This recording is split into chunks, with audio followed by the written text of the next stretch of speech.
السلام علیکم. ستړي مشئ. د متخصص ناول درنو مینوالو هیله ده چې تاسې ټول به ښه اوسئ. تاسې په تیر کې د دغه ناول نهمه برخه اورېدلې وه او د نهمې برخې په پای کې تاسې اورېدلي وو چې خیبر له پوهنتون څخه ډایرکټ روغتون ته لاړه. کله چې روغتون ته ورسېده نو هغه ځای بیخي خوند نه ورکاوه. خیبر وایي ښځینه واړ ته مې وکتل لکه دیوالونه چې د متخصصې د نشتون ویر کوي یا لکه هرې خوا چې د متخصصې د تګ نارې وهي. تر دې ځایه تاسې په تیره برخه کې اورېدلي وه. دا چې له دې وروسته څه کېږي ملتیا مې وکړئ.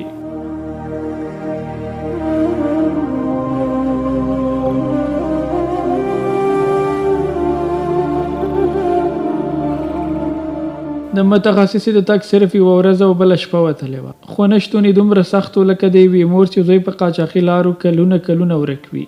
د روغتون د عاجلې خونې ته لاړم. هلته هم بد وضعیت و. فکر کوم د دوو موټرو ترمنځ ټکر شوی وه. 5-6 کسان په وینو لت پت پراته وه. بیرته اتاق ته راغلم. داسې هم نه کېده چې بدون د کار او یا کومې پلمې متخصصه پسې میسج وکړم. هیڅ وخت نه تېرېده. تر هغې مې یو څه شور په غوږ شو چې وروتم. د هغې ترافیکي پیښې 2 سخت ژوبل کسان د عاجل خونې راپورته کړي وه. دواړو کسانو عملیات ته ضرورت درلود. ژر مې اولني ترتیبات ونیول او نور په عملیات اخته شو. تقریبا تر مازدیګره په همدې اخته وه. بیرته اتاق ته راغلم. د موبایل وای فای مې خلاصه کړه.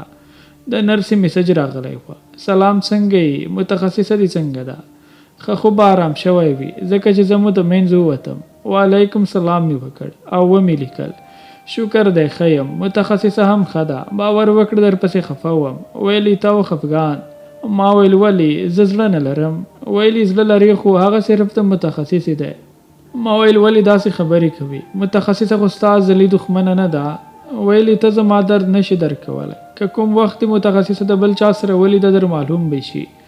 د نرسې خبره هم رښتیا وه. زه هغوی ته هم غوسه وم چې د متخصصې کورنۍ ته د متخصص د کوژدې لپاره د ورلېږلو نیت درلود.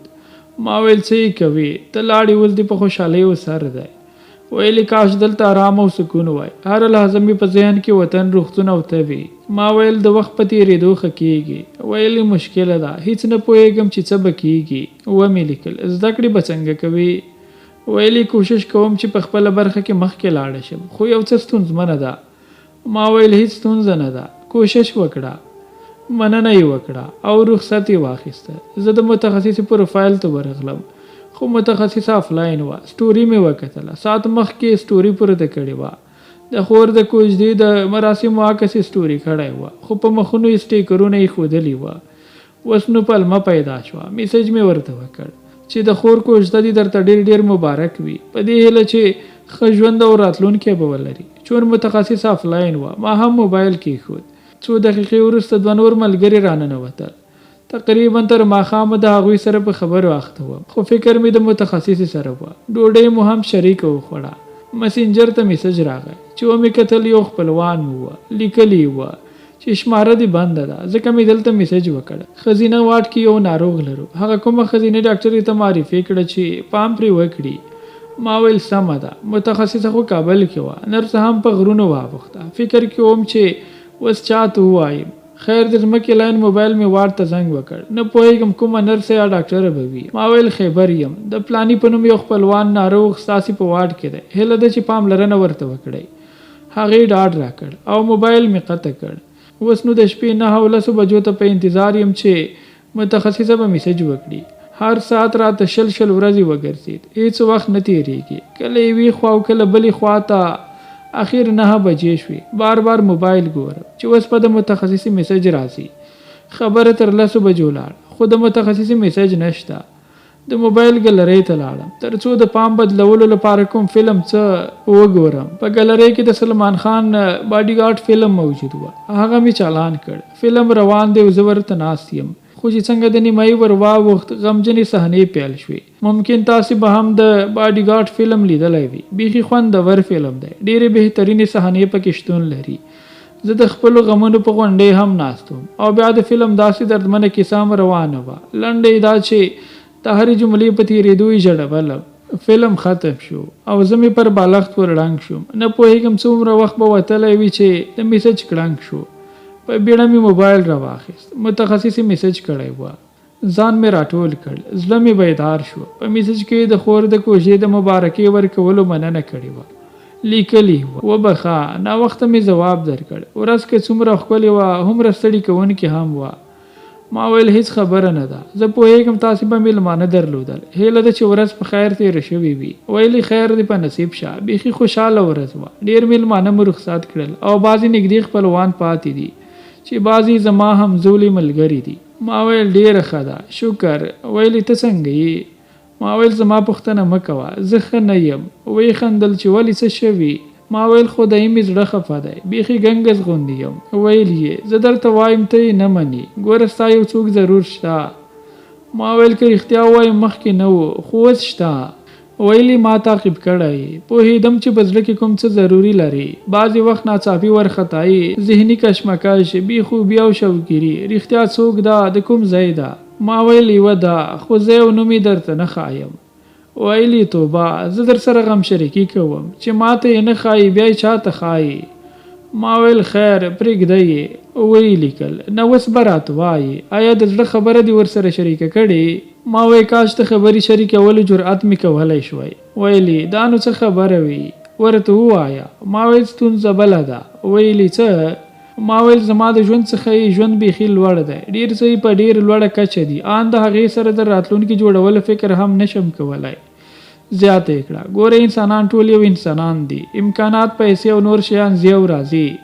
هیڅ وخت ځان کم مه بوله. او بیا مینه شتمني لوړوالی ټیټوالی نه پیژني. ما ویل ستا په نظر که د مینې اظهار ورته وکړم بد به یې ونه ګڼي؟ ویلي څه وژنې خو یې نه. خبره ورسره شریکه کړه، که یې زړه و هو به درته ووایي، ګنې رد به یې کړي. ما ویل دا خو ده، مګر زه ډارېږم چې غوسه به وکړي. ویلي د غوسې کولو هیڅ حق نه لري، ته هم لږ تکړه شه. په داسې کوچني زړه مینې کول ګرانه خبره ده. دا هم راته ووایه چې کوم بخش کې کار کوي. ما ویل هم دا ستاسې هم مسلکه ده، طب کې ده. ویلي ښه ډاکټره ده. ما ویل هو. ویلي زه هیڅ وخت د چا په شخصي کارونو او ژوند کې د داخلېدو هڅه نه کوم او نه مې بل خوښېږي چې زما په کار کې مداخله وکړي، مګر ستا په دې موضوع کې د ګډون هڅه کوم. که زه هغې ته ستا د زړه خبرې ورسوم بیا؟ ما ویل ممکن تر یو حده سره ونیسي، خو خیر یو ځل زه هڅه کوم چې څه کېږي. ویلي سمه ده، ته کوشش وکړه، په ځان سخته مه تېروه، د زړه خبره هر چا ته کوه. ویل یې یوه پوښتنه در څخه کوم، که یو څوک د چا خوښ شي کوم ډول احساس، فکر او خیال ورسره ملګری کېږي؟ ما ویل دا هغه حالات دی چې د انسان په وجود او روح کې یو بل روح او وجود هم اضافه شي. ممکن د ځان لپاره هم ښه فکر ونه کړي لکه د هغه لپاره. بس هر ساعت، هر ورځ، هر شپه او هر شیبه به د هغې تصویر په ذهن کې انګازې کوي. هر طرف به د هغې انځور او یاد وي. تاسې بانګېري چې ګواکې د هغې پرته ژوند نیمګړی دی، او بیا داسې حالات بیخي سخت وي چې متقابل طرف ځان نه پوهوي. ویلي مطلب ستا چې څوک خوښه د هغه پوهېږي خو ځان نه پوهوي. ما ویل شاید یو څه هم داسې وي، مګر 100% باوري نه یم. ویلي زموږ ټولنه تر ډیره د نارینه‌و تر ولکې لاندې ده. مطلب نارینه زیات اختیارونه لري. د همدې وجې باید د هر کار پیل د نارینه د خولې وشي، ترڅنګ یې نجونې معصومې دي. شاید مخکې د نارینه د ویلو د خوښۍ کس ته اظهار کول ونه شي کړلی. ما ویل اوس یو څه بدلون راغلی، نجونې هر څه کولی شي. ویلي بدلون منم، خو یو څه نور وخت ته هم اړتیا شته. د بدلون ترڅنګ بعضې نیمګړتیاوې اوس پاتې دي. ما ویل په بخښنې یوه پوښتنه له تاسې وکړم؟ ویلي مهرباني. ما ویل که د کوم کس ته خوښه شي او د مینې اظهار درته وکړي څه به کوي؟ وی خندل. اوس زما مینان ولې پیدا کوي؟ ما هم خندا ور ولېږله چې مینان خو د هسې هم په درجنو دي. که کوم یو درته د مینې اظهار وکړي بیا؟ ویلي هیڅ خبره نه ده، اختیار زما دی. که مې زړه و هو ورته وایم، که مې زړه نه و نا ورته وایم. ما ویل خفګان او بد خو به درې نه راوړي. ویلي کل نه.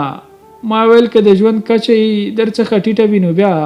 ویلي د دې مخکې مې درته وویل ژوند په ورځ کې هم بدلیدونکی دی. یو څوک به خان وي، ساعت بعد به ملنګ شي، او یو څوک به ملنګ وي، ورځ بعد به خان شي. دا د نړۍ هغه حقیقتونه دي چې څوک یې مني او څوک نه، مګر د انسان د ظاهري څهرې نیولې تر باطنه پیژندل ضروري دي. که یو څوک د لارې مل جوړو باید تر یو حده فکرونه او نزاکتونه او ځانګړتیاوې یو ډول وي. ما وی واه څومره یو ښکلی فکر لري، کاش ټول وطن هم داسې وای. یو چکچک مې درته وکړ. ویلي مننه، څنګه تر دې ناوخته ویښ پاتې؟ ما ویل زه خو شوګیرې کوم، نن مې درته صفا خبره وکړه، خو ته ووایه ته ولې دومره ناوخته پورې ویښه یې؟ ویلي زه د همزولو سره وم، لږ مخکې د دوی راپورته شوم، تا سره مې هم میسج نه و کړی. ما ویل بیا خو ښه ده، دعا به درته کوم چې د شوګیرو دې رب لرې لره. خندل یې، ویلي شوګیري زما څه غواړي؟ ما ویل ستړي به وي، تکلیف خو دې نه کړم. ویلي ستړي خو رښتیا یم، خو خیر څو میسجونه به وکړو بیا به ویده شو. ما ویل خوښه مې ده. ویې لیکل ولا تا ته خفه شوم، دا خو ډېرې سختې در باندې تېرېږي. ما ویل ولې زموږ ډاکټر غمجن بیتونه او لنډۍ پورته کوي. ما ویل بخښنه هم غواړم چې داسې خبرې مې در سره وکړي. ویلي خدای دې وبخه، زه او ته اوس نږدې دوستان یو، باید چې بعضې خبرې ستونزې مشکلات او کړنې د یو بل سره شریکې کړو. مننه مې وکړه او د دعا 15 سټیکرونه مې ور ولیکل. ویلي روغتون کې؟ ما ویل هو روغتون کې یم. کله تا یو پوښتنه وکړم هغه هم د شخصي ژوند څنګه به وي؟ ویلي اجازه ده. ما پوښتنه یو څه ورته اوږده کړه چې ژوند د هر انسان زړه لري، د ژوند د نورو برخو ترڅنګ د خوښۍ کسان هم لري. ان د ژوند لپاره باید هر انسان یو څوک ولري، او بیا ستا د دندو او طبي برخو وتلی کوم د خوښې کس لري. ویلي دا ځان به ملایکه درته نه جوړوم چې زه خو دومره روغه نجلۍ یم، مګر تر اوسه مې داسې کس نه درلود چې زما خوښ وي. ما ویل تر اوسه څه معنا؟ مطلب اوس یې لري؟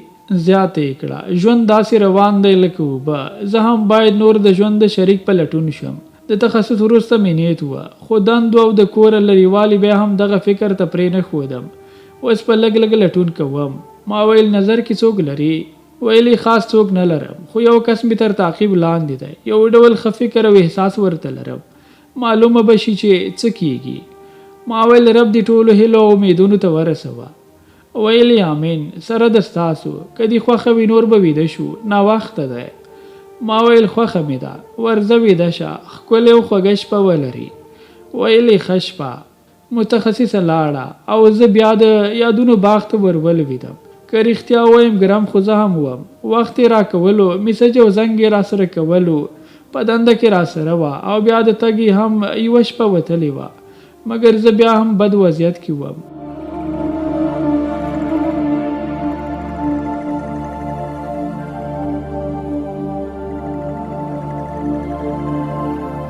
درنو اوریدونکو، دا به د متخصص ناول 10مه برخه چې ما رحمت الله همت درته وړاندې کړه. په بله برخه کې چې یو ځل بیا ستاسې چوپړ کوم، تر هغې ښه وختونه او خوشحاله ژوند ولرئ.